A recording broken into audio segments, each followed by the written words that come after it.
네, 여러분 안녕하세요. 가을바람입니다. 오늘은 아이온큐 양자 컴퓨터의 구조적 진화 과정과 이름에 숨겨진 비밀에 대해서 얘기를 해보겠습니다. 참고로 이거는 이제 아이온큐 측에서 작성한 아이온큐 아리아 블로그 포스팅 2부입니다.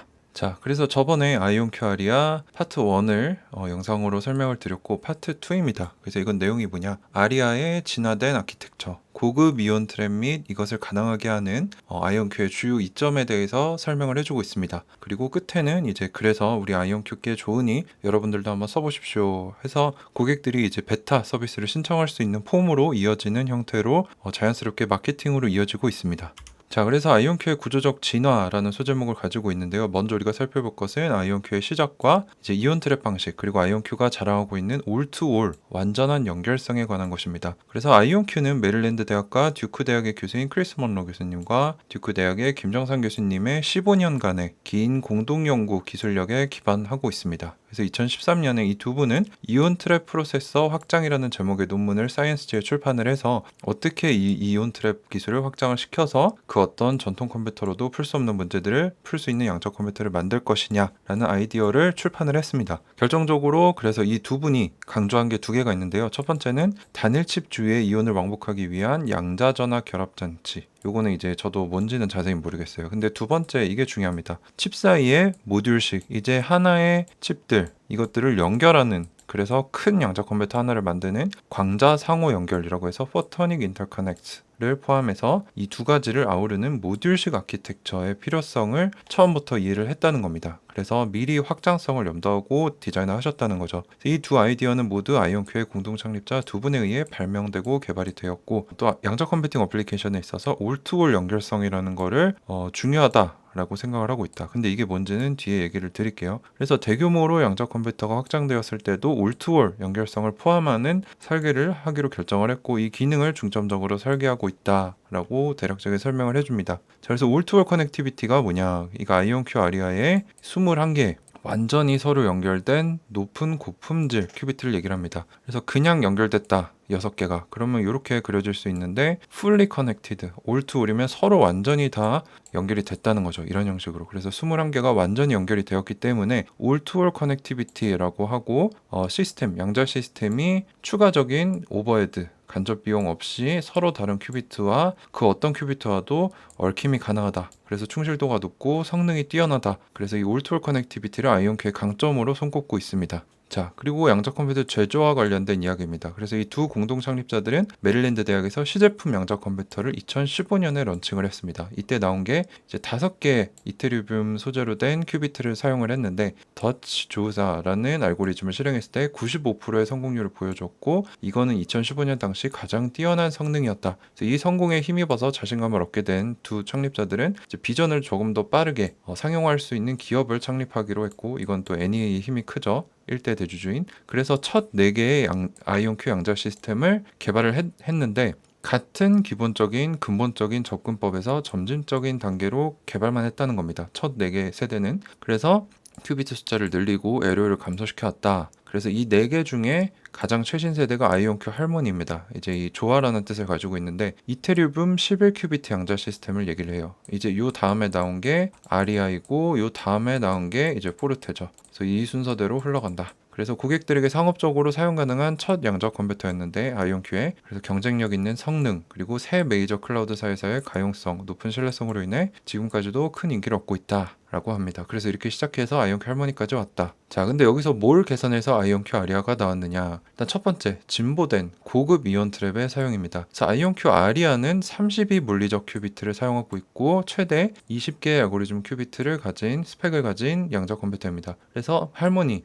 11큐비트 양자 컴퓨터 개발까지 배운 것들을 활용을 해서 양자 컴퓨터 시스템 성능을 극적으로 개선할 수 있을 것으로 믿어지는 몇몇 주요 변화를 도입을 했다는 거죠. 그래서 그 중에 첫 번째가 진보된 고급 이온 트랩의 사용입니다. 그래서 여기를 보시면 아이온큐 아리아 전까지, 이제 아이온큐 할모니까지는 이제 공동 창립자들과 10년 이상 협업해오며 발전된 샌디아 국립연구소에서 만든 일반적 목적의 이온 트랩을 사용을 했습니다. 근데 이게 이제 우리가 알다시피 정갈, 스콜피온 캐피털이 이 부분을 공격을 했죠. 그래서 아이온큐가 인하우스로 내부적으로 만든 칩도 아닌, 이게 아마 제가 알기로는 허니웰과 정부가 만들어서 운영하고 있는 곳이라고 이제 정갈 쪽에서 지적을 했던 것 같은데, 인하우스가 아닌 다른 데서 만든 칩을 가져와서 그냥 붙여다 파는 수준이다라고 비판을 했는데 여기 아니라는 증거가 있습니다. 그래서 아리아 전까지는 이 정갈말이 맞아요. 일반적인 목적의 이온 트랩을 사용했는데 이거는 다양한 대학과 국립연구소 이온 트랩 실험에 쓰이기 위해 설계된 일반적인 방식의 좀 낮은 수준의 이온 트랩이었다는 거죠. 근데 아이온큐의 혁신의 속도와 시스템 요구사항이 높아짐에 따라 진보된 고급 이온 트랩 칩이 필요하게 되었다고 합니다. 그래서 현재는 아이온큐가 직접 내부적으로 증발 유리 이온 트랩, Evaporated Glass Ion Trap이라고 해가지고 이거를 실제로 스스로 설계 제조에서 사용하고 있기 때문에 정갈의 말은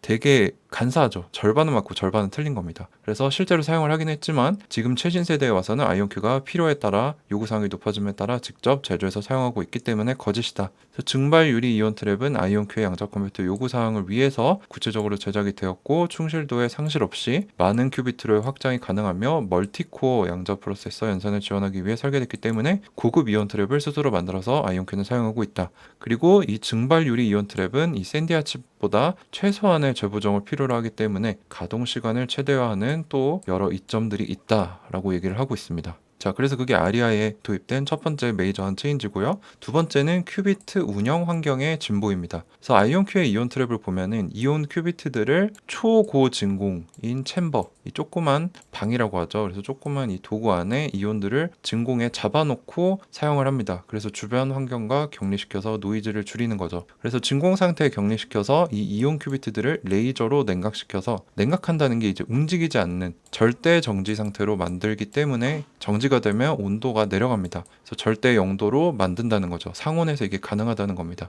그래서 큐비트 체인이 이 상태로 돼서 사용을 할 수 있는데 때때로 이 진공 챔버 내에 다른 배경에 있는 다른 분자들의 충돌로 인해 문제가 생길 수 있다는 겁니다. 근데 이 문제가 생기는 거는 진공 수준을 높이면 제한할 수 있다는 거죠. 그래서 아이온큐 할머니 11큐비트 시스템에서는 1시간에 한두 번 정도 이런 방해적인 충돌이 일어났는데 이 진공 수준을 높이면 된다는 거죠. 그래서 아리아에서는 1000배 이상, 할머니보다 1000배 이상으로 추정되는 진공 환경을 구축을 해서 이제 이온 체인이 1시간에 한두 번이 아니라 몇 주 동안 스테이블하게 안정되게 유지할 수 있도록 만들었다고 합니다. 그래서 이온 트랩 패키지를 어떻게 했냐? 이 배경에 있는 분자들을 얼려버리는 겁니다. 그래서 제가 이 10K 미만은 아마 마이너스 만도 미만으로 얘기를 하는 것 같아요. 그래서 이 진공 정도를 더 혁신적으로 올려버려서 이 충돌이 일어나지 않게 LOL을 줄였다는 얘기입니다. 자, 마지막으로 레이저 빔을 정렬시켰다. 양자 컴퓨터의 논리 게이트를 구동하는데 이제 레이저 빔이 쓰입니다. 그래서 뭐 정보를 어디 넣어주고 어디 안 넣어줄 건지 이걸로 연산을 한다는 거죠. 그래서 이 레이저 빔에 배열이 있었는데 이 레이저 빔들의 안전성을 개선하고 정렬을 해서 아이온큐는 크로스턱, 누아라고 하는데 이게 뭐냐? 빔의 유출로 인해 의도치 않은 방식으로 내가 의도하지 않은 큐비트에 영향을 미쳐버려서 의도하지 않은 에러가 발생하는 것을 얘기하죠. 그래서 이거를 극적으로 줄였다. 레이저를 개선해서. 그래서 이런 세 가지 개선들 외에 여러 가지를 포함을 해서 신뢰성 증가, 큐비트 체인의 안전성을 증대시켰고 양자 로직 게이트에서의 에러율을 감소시키는 등 혁신적인 변화 세 가지를 아이온큐 할모니에서 아리아로 도입을 했다는 겁니다. 그래서 아리아가 좋다라고 얘기를 하고 있는 거죠.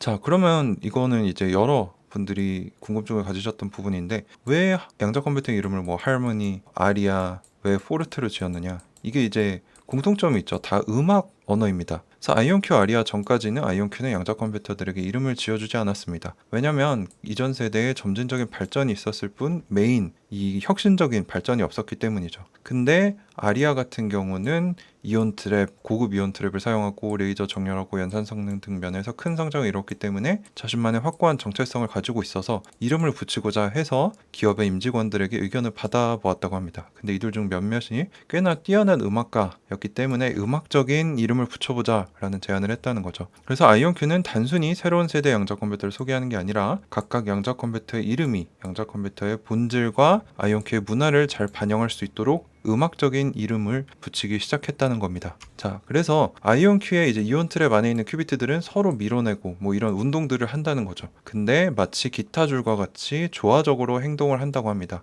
그리고 이 파동, 웨이브는 음악뿐만 아니라 양자 컴퓨팅 모두의 근본적인 요소이며 둘 다 최종 목표를 염두에 두고 아름다운 조화가 필요하기 때문에 이제 음악적인 이름을 넣어서 뭐 할모니, 조화, 아리아, 뭐 포르테 이렇게 지었다는 거죠. 음악적인 이름으로. 그래서 앞으로 아이온큐의 모든 양자 컴퓨터는 아이온큐 아리아를 시작으로 음악적인 이름을 줄 것이다. 그래서 그래서 이전에 11큐비트였던 QPU 또는 11큐비트 QPU로 알려졌었는데 이거를 이제 아이온큐 할머니로 재명칭했다라고 합니다. 자, 그래서 아이온큐의 미래는 뭐냐? 아이온큐의 아리아의 성능을 개선 중인데 마치 음악가처럼 더 매끄럽게 연주하고 더 나은 음색을 얻는 방법을 성능을 개선하고 있다. 자, 아이온큐 아리아는 현재 비공개 베타로 사용 중인 일부 고객 외에 마이크로소프트의 아주어 퀀텀 클라우드에 올리겠다라고 이제 마이크로소프트와 계약을 한 상태인데 아직 완전히 오픈되지 않은 것 같아요. 런칭 예정이 있고 근데 이제 얼리 액세스로 고객들이 요청하면 그 중에 선별해서 접근을 할 수 있게 하고 있다고 합니다. 그래서 아이온큐는 뭐 이 외에도 고객들의 큰 질문과 문제들을 양자 알고리즘 소프트웨어로 전환해서 풀 수 있도록 세계 최고 수준의 양자 물리학자들 그리고 양자 소프트웨어 엔지니어들의 조언과 도움 서비스를 제공하고 있다라고 하면서 이 블로그 2부를 마치고 있습니다.